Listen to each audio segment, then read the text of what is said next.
Hi. Yes, I am recording. This is Laura Jane, LJ back, and coming to you live from what I'm noticing can be kind of a raw and tender edge of all this exploring and actualizing of ourselves.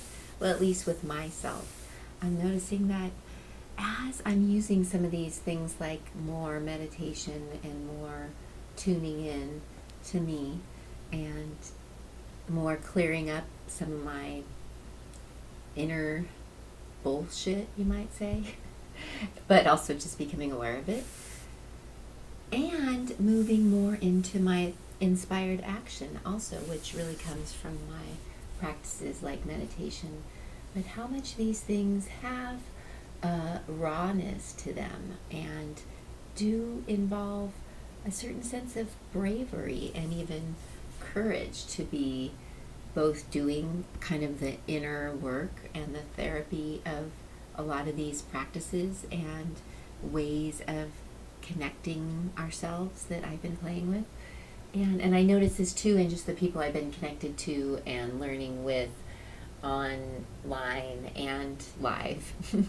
How much there's this, maybe it does get a little more intense as we start moving into our creative gifts and following our flow more.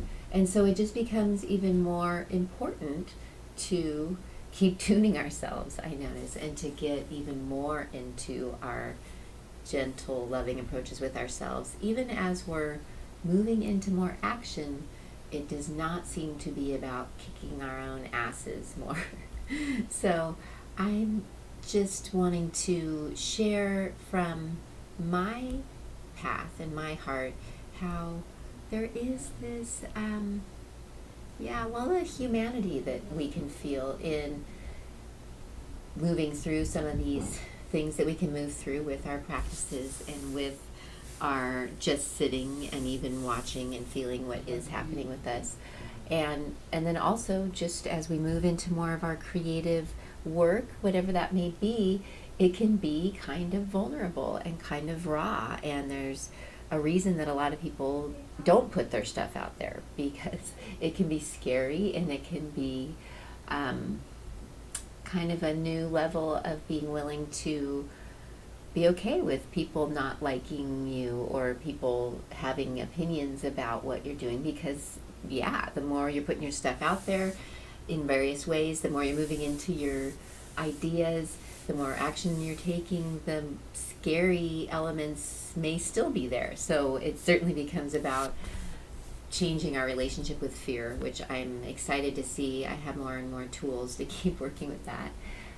But also just the noticing of, yes, there is a rawness to, like, even me sharing these videos now, knowing that I'm sharing more of myself and what I think and how I see the world, and knowing some people are gonna not resonate with that, and that's okay. And even sharing my funky, weird self and just wearing what I'm wearing each day and just getting on to do my videos from there, not trying to necessarily like tailor myself to present a certain image. And even just being imperfect with my silliness and facial expressions and imperfections, just the rawness of letting it out there.